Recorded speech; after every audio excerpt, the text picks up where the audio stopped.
Vegas is home. Turn his mic on. Thank you. Oh, Vegas is home. Good. Oh, you look wide awake, though. So you're an early morning guy or what? Yeah. I'm an early bird. Oh, good. I was a little afraid we had to wake you up and get you out of bed, man.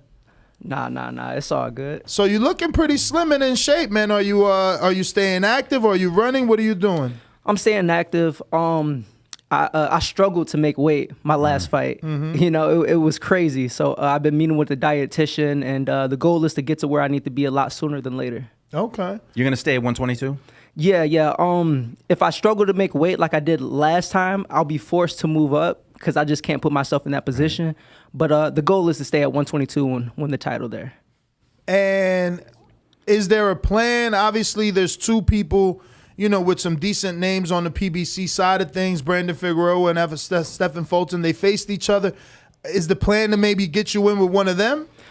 That's the goal. You know, that was my plan, you know, but we haven't heard anything. I'm waiting to get that call any day now to know for sure. So I do want that Fulton fight. Hopefully it comes in April or May.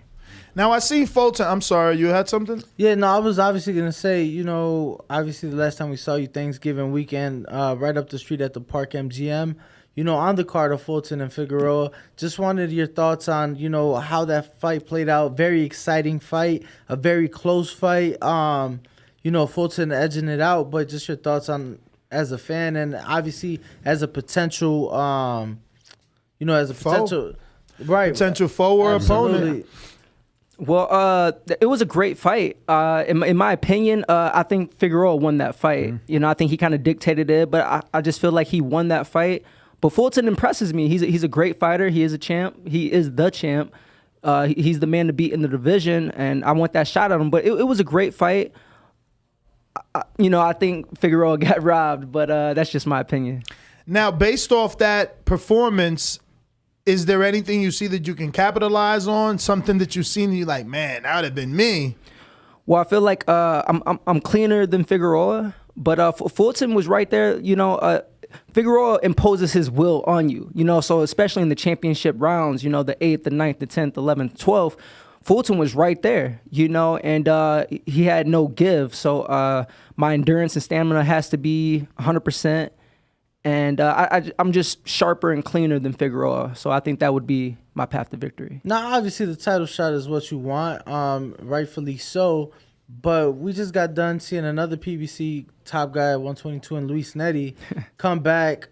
First fight since getting knocked out by Brandon Figueroa.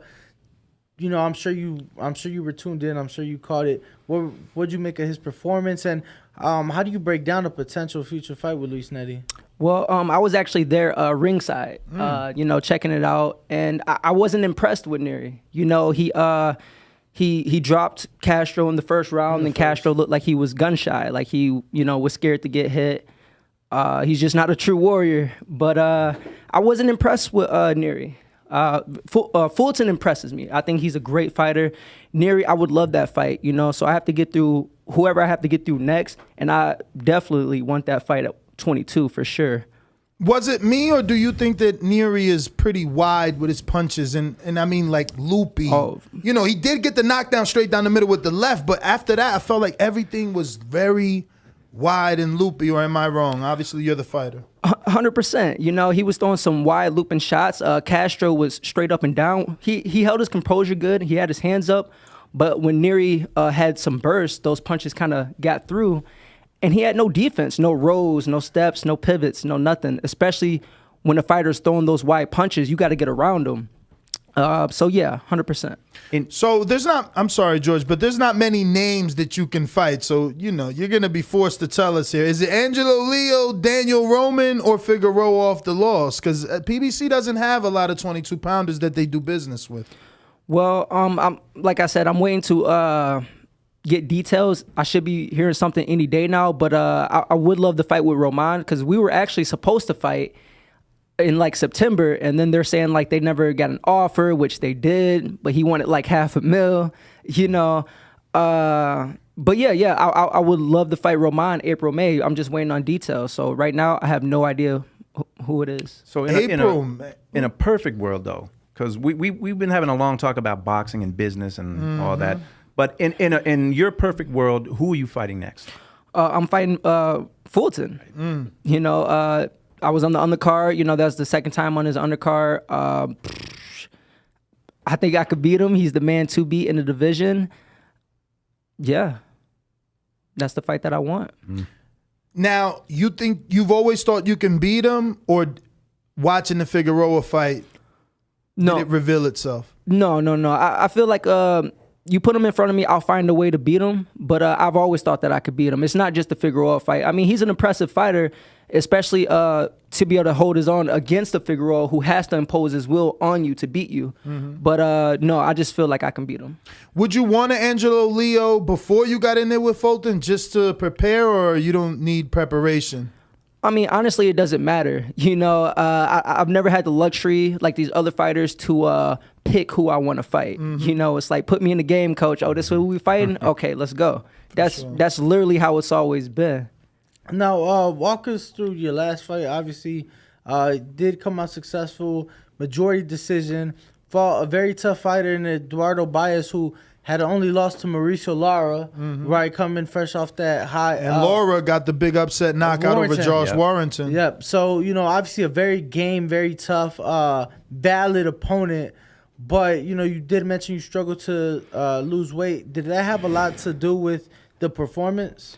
Oh man, the weight was it was crazy, but not only that, you know, I was going through so much outside of the ring to where I probably shouldn't even have fought. You know, like what? What was going on? well, like, you know, depression and mental illness. You know, like that's just real. You know, like there was times in training camp to where I'm on my way to the gym to grind, and I'm pulling over on the side of the road, and I'm breaking down trying to, you know. But what's causing you to break down? Is it the struggle of the boxing career, not getting to the certain point financially that you wanted? What has you stressing, or at least thinking? Well, I mean, that always plays a factor. You know, boxing's a lonely sport. You know, that always plays a factor. You know, we have hidden demons that we fight and whatnot. But missing my daughter, you know, she lives in Arizona now, so she's a lot closer. But I'm in camp. I can't really, you know, I got to move a certain way.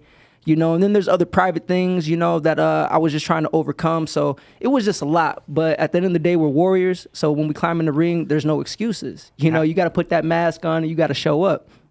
But besides that, I was cutting weight, and I was up 24 hours cutting weight.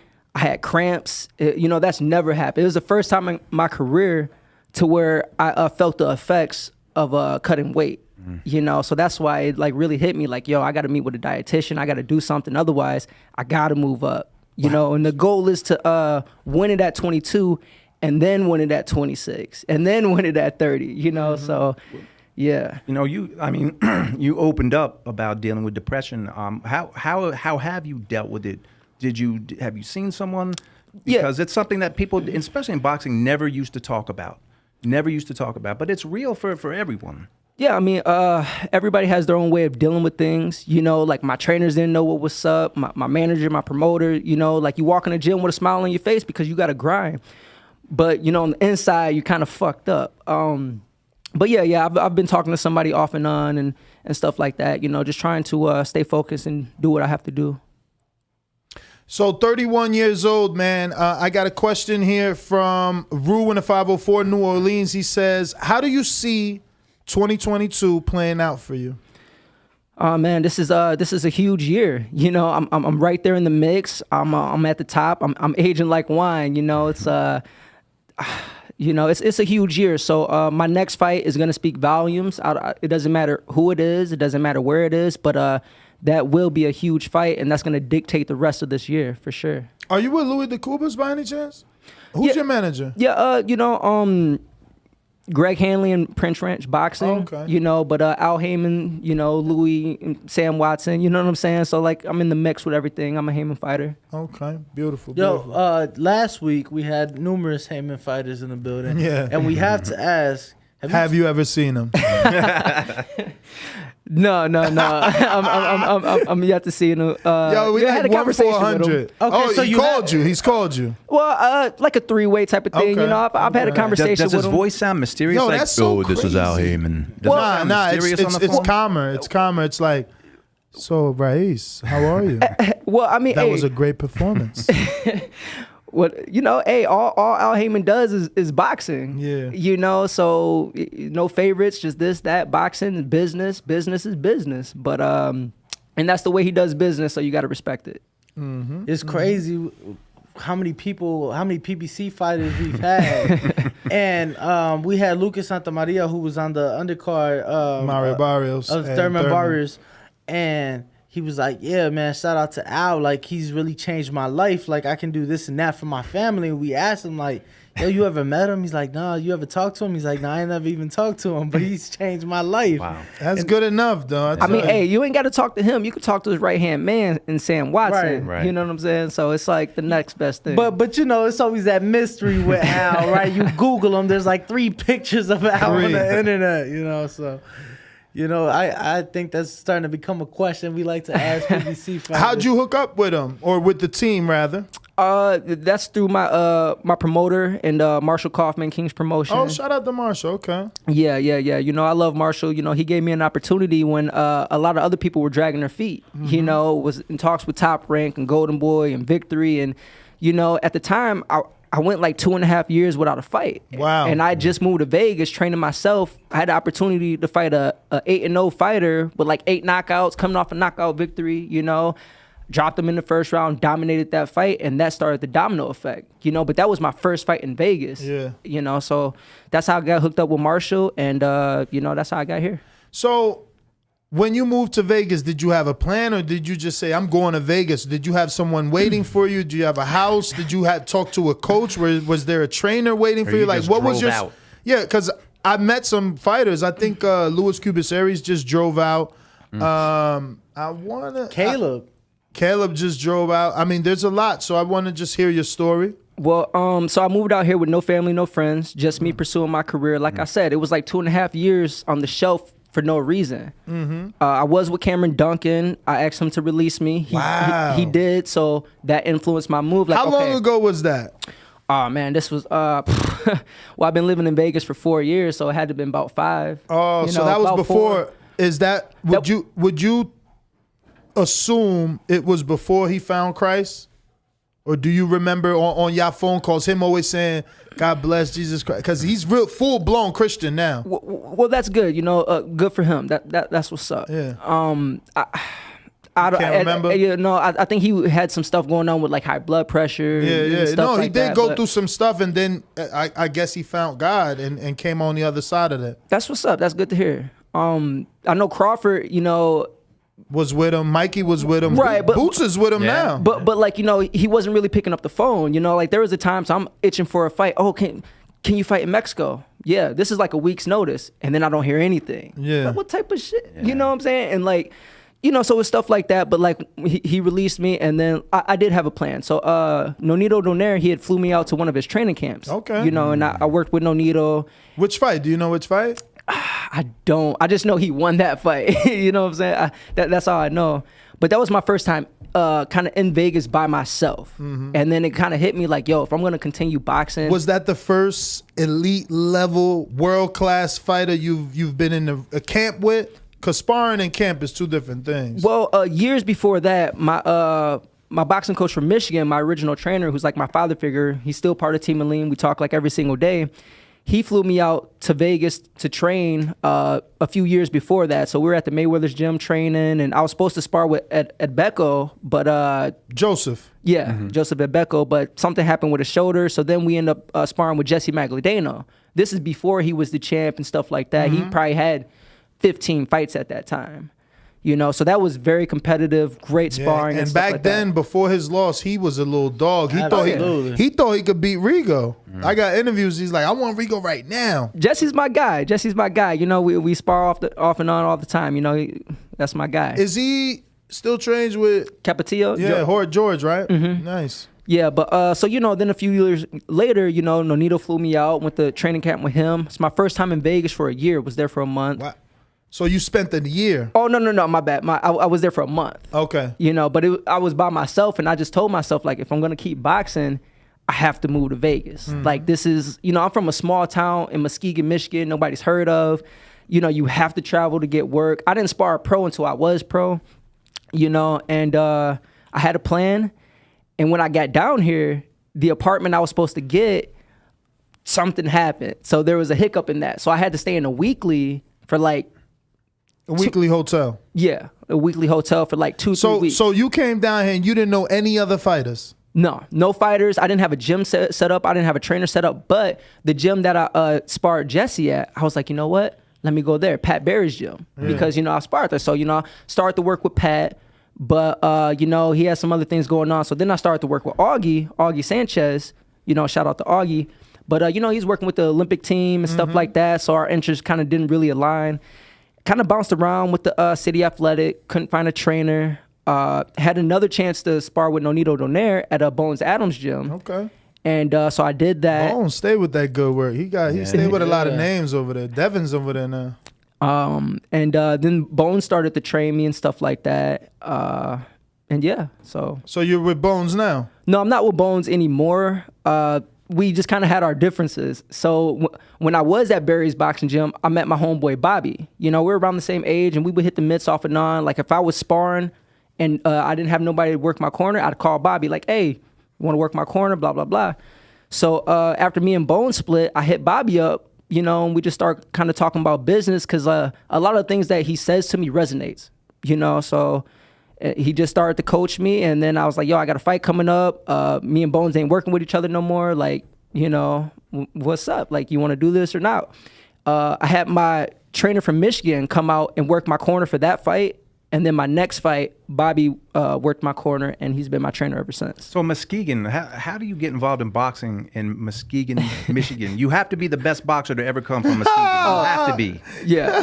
You're in the Hall of Fame in Muskegon. You have to. 100%. So how do you get involved in boxing? Because I don't know. I don't even know where Muskegon is. Well, it's 30 minutes from Grand Rapids, where Floyd Mayweather's originally from. 4 hours from Detroit.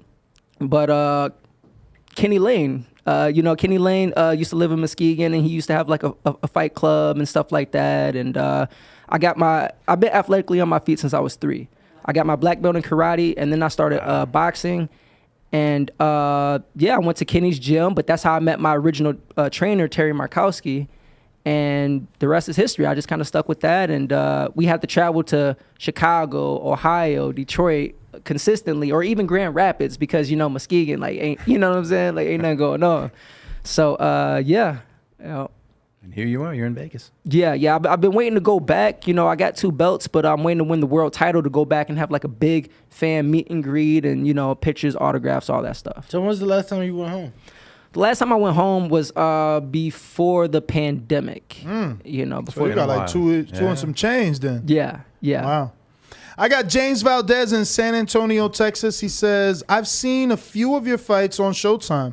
They were great fights. I look forward to following your career. I see you as a reigning world champion soon. Thanks for coming on the show. So no question, just love.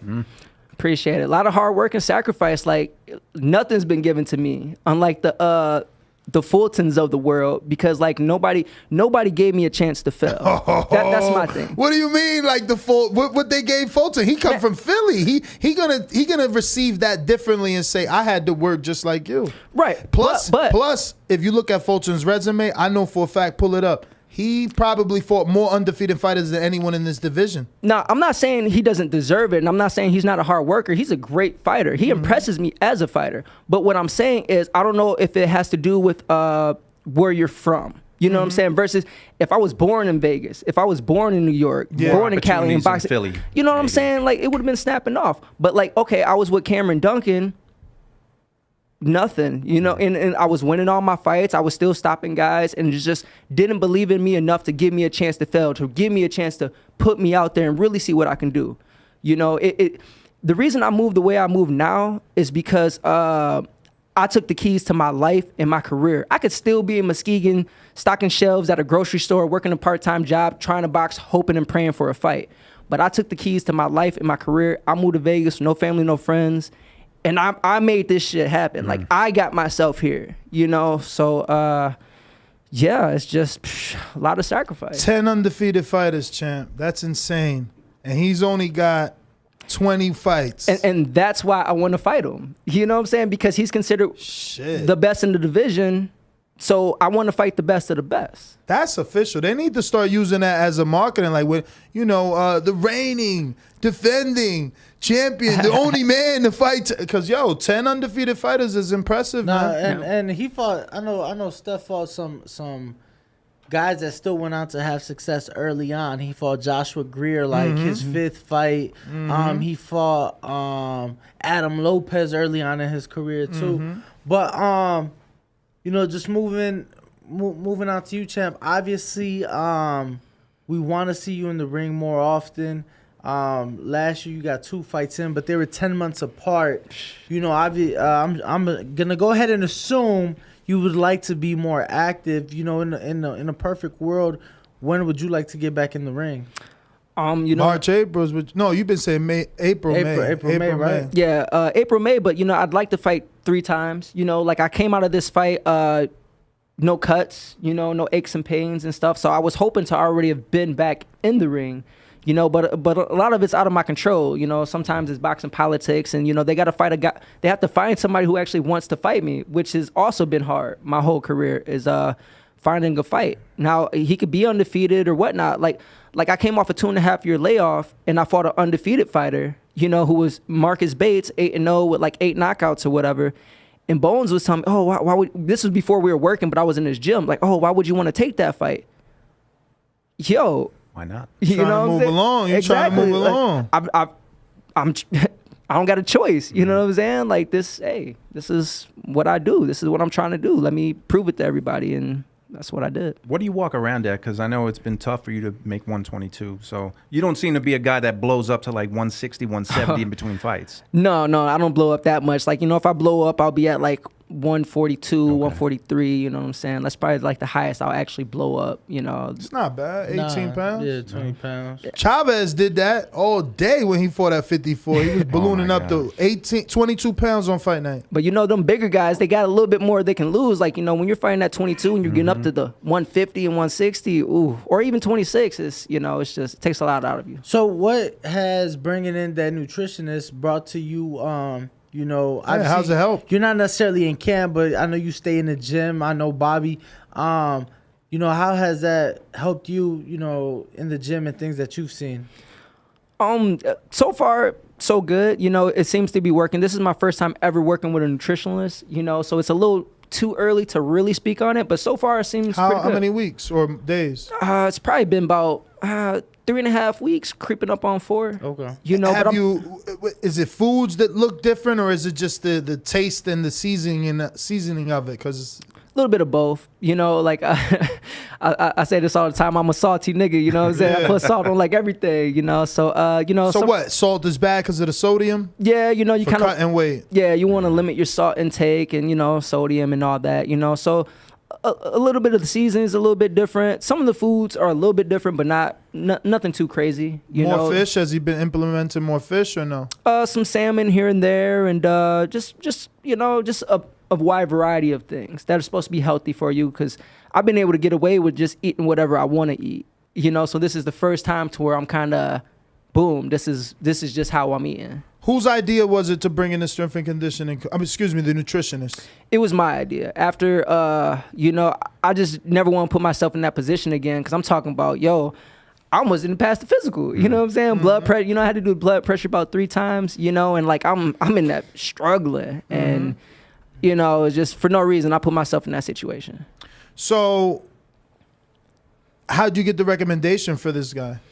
I talked to some fighters and stuff and see who they're working with. I read some reviews on Google and stuff like that, so yeah. So who's he worked with in the past? Was actually a lady. Oh, okay. Keith Thurman used to use his aunt. Mm-hmm. Okay. I don't know their names off the top of my head, but she has worked with some other fighters and stuff like that. Just, trying to figure it out. Coach Myers says, have you ever sparred or been in camp with Tremaine Williams? That's another good fight, man. Tremaine got that fight short notice on Showtime and then lost to Leo, and he ain't been back. I was supposed to fight him for that fight, but Fulton got COVID. So then, that kind of messed up the card. They switched things around, and he ended up fighting Leo. And me and Leo was in camp for that fight. You know, so Leo could have chose me to fight, but he chose Tremaine. You know, like he hasn't fought since then, but yeah, we were already supposed to fight. I like Tremaine, man. I watched him, I think, once or twice in Connecticut, and then he got that fight with Leo, and I told people, like, don't sleep. They thought Leo was going to blow through him. You know, he fought the wrong fight. Like, he stood in the pocket too long with Leo. He was trying to prove something. I ain't get it, but he still did very well in the fight, to me, in my opinion. Yeah. I think he did good. Leo's a pressure fighter. You know, he wants to put his forehead on your chest. If you let him, he'll do it all night. So Tremaine, I don't really think he could box for the full 12. That's why he had to stand toe to toe. That's stamina, man. That's the issue in boxing. If you ain't got that tank, endurance, stamina, and you know, and that's another reason why Fulton impresses me so much. You know, in beating a fighter in Brandon Figueroa. Figueroa has to impose his will on you, puts your body on you, pushing forearms and stuff like that. And Fulton was right there every round, you know. So that's very impressive. I got Steve in the UK that says, "Hey, Rais, thanks for coming on the show. If you could fight any 122, 126 pounder from history, who would it be and why?" Once again, thanks for coming on the show, Steve in the United Kingdom. Ooh, Wow.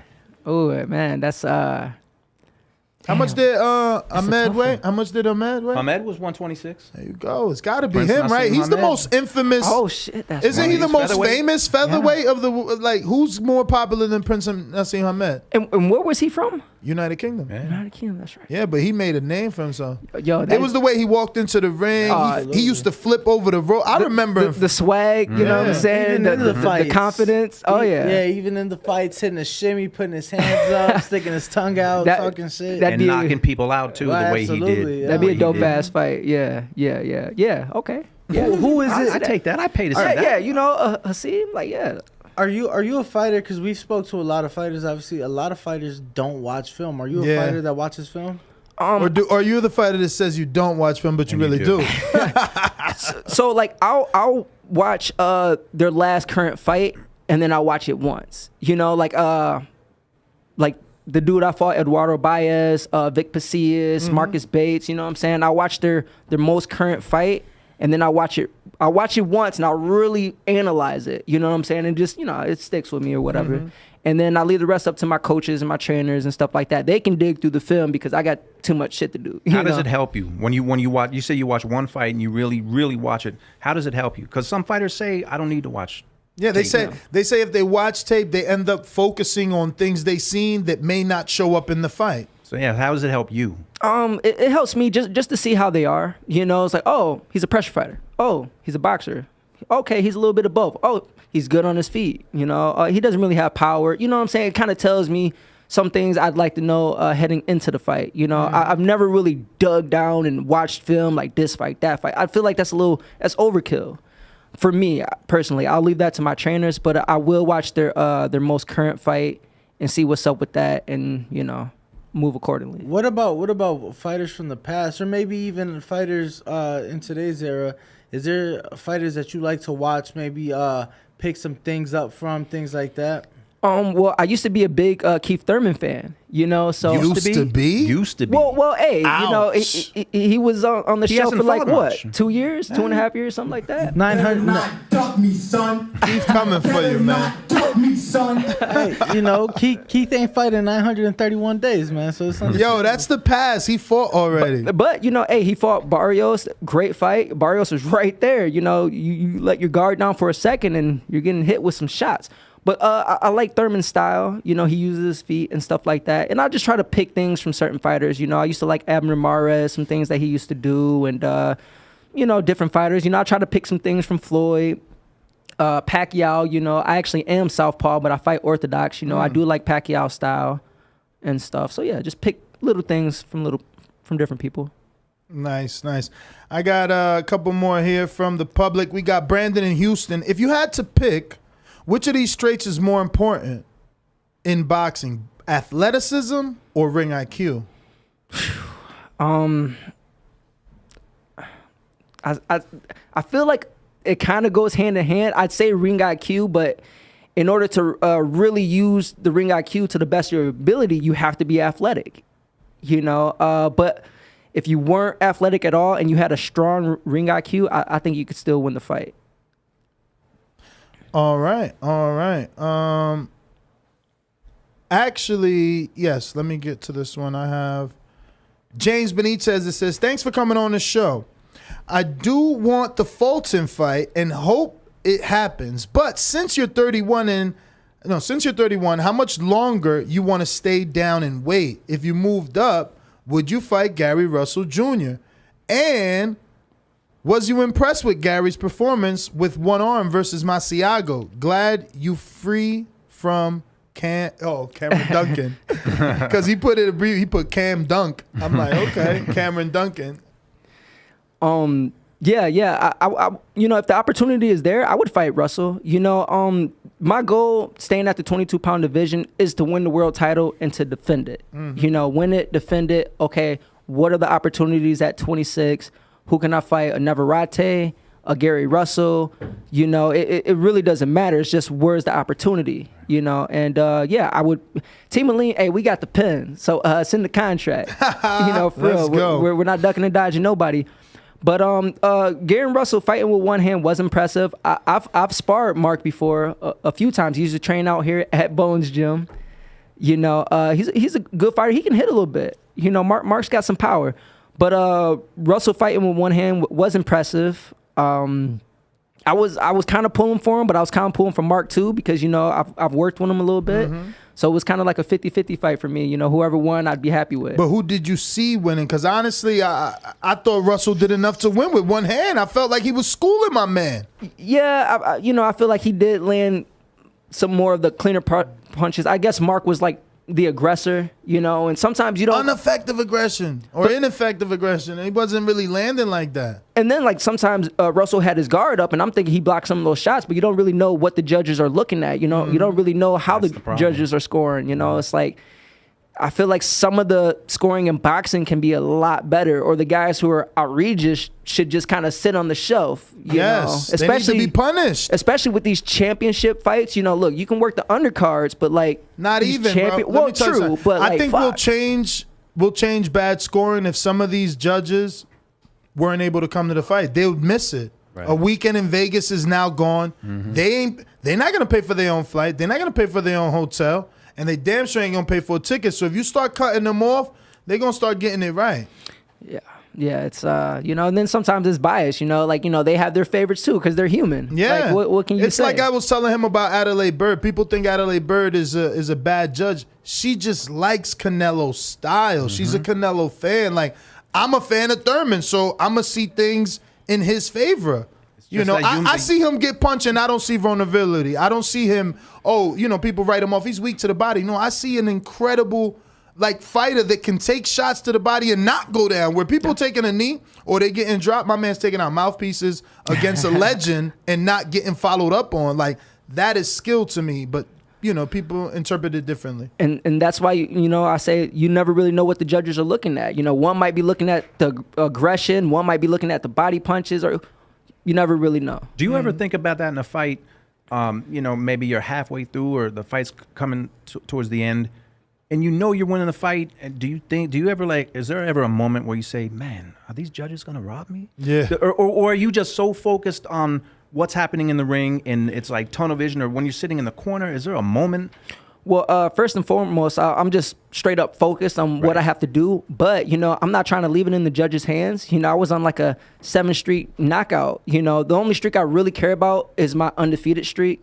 But, if you could take it out of the judges' hands, 100%, that's what you should do. When you leave it to them, it's up for chance. You might as well flip that coin unless it's clear, like clear. And and when you're at a certain level, it's hard to have that type of separation. Now, obviously, you were on that knockout streak, and, the last fight, you had the issues outside of the ring. That was the only fight that went to decision, and it was majority. You've never had a split, but there was a majority. 2 cards were in your favor. One just did have it a draw. In that fight, gloves are off. You got your hand wraps, maybe even the hand wraps are off. And you're in the center of the ring next to the ref, waiting for the official scorecards. Was there any you got some background noise there? Yeah, that's Travis got to handle that. Was there any moment where you were like, fuck, like, did I pull this one off? I mean, I feel like I did enough to win, but like at the end of my fight, it was just so much raw emotion, you know, just everything I went through outside the ring, and then the cutting weight and in the ring, you know, from the first round, like my feet felt like I had bricks on them, you know, my arms felt slow, and then I'm watching me fight, like, damn, for how I felt, I looked a lot better than, you know, how I felt. So, you know, it was a big moral victory. I felt like I did enough to win.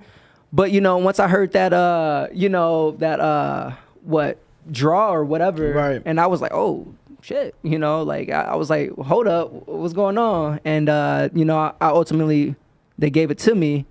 But, yeah, it was kind of like, man, I can't put myself in that position again. What's that feeling like? Like you just said, your legs didn't feel good. So what when a fight starts, and because you know how you feel when you're sharp, when you feel that, when you say, oh no, like my legs don't feel quite right, what you as a fighter, what goes through your mind?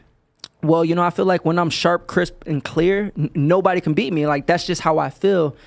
But, man, going into the fight, like, you know, I'm throwing punches in the locker room, and I'm huffing and puffing, and I was trying to, like, jump up and down to kind of, like, wake myself up, give me some energy, but it was just, like, take your strong points, you know, like your strengths, and throw them out the window. The things you worked on in camp, throw it out the window. Like right now, you have to just find a way to win against the guy you're in front of, because I couldn't do anything.